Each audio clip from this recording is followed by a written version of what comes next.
Hello everyone, আমার এই ছোট্ট চ্যানেলে তোমাদের সকলকে জানাই স্বাগত।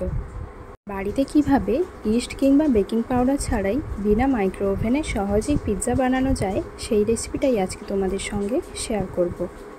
প্রথমেই পিৎজার ডো বানানোর জন্য নিয়ে নেব হাফ কাপ ময়দা আর হাফ কাপ আটা। এরপরে এর মধ্যে দিয়ে দেবো স্বাদ মতো লবণ, অল্প পরিমাণে একটু চিনি, সাদা তেল আর 1 কাপ মতো টক দই। এই সমস্ত উপকরণগুলো দেওয়ার পরে ভালো করে 3 থেকে 4 মিনিট মতো মিশ্রণটাকে মাখিয়ে নেব।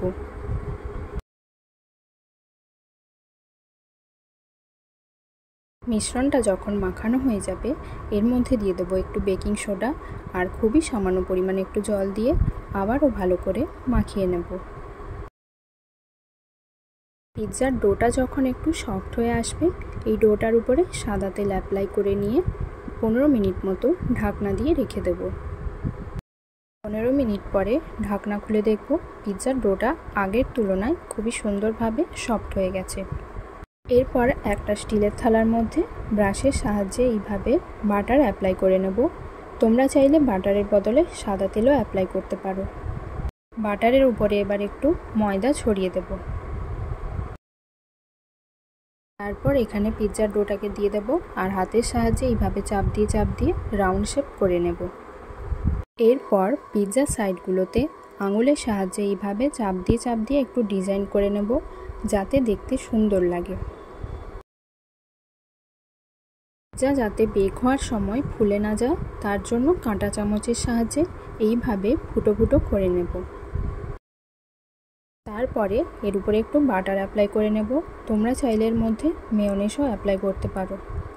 এরপরে 1 চামচ মতো পিৎজা সস দিয়ে অ্যাপ্লাই করে নেব। আমি এখানে অল্প পরিমাণে পিৎজা সস দিচ্ছি কারণ এর উপরে আমি আবার একটু টমেটো সস দিয়ে অ্যাপ্লাই করব বলে।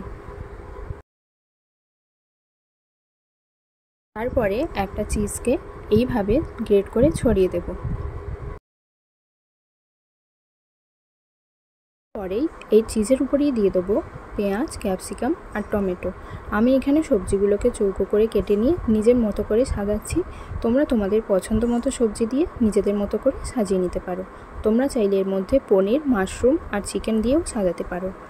সবশেষে উপর থেকে একটু চিলি ফ্লেক্স আর গ্রেট করা চিজ ছড়িয়ে দেব।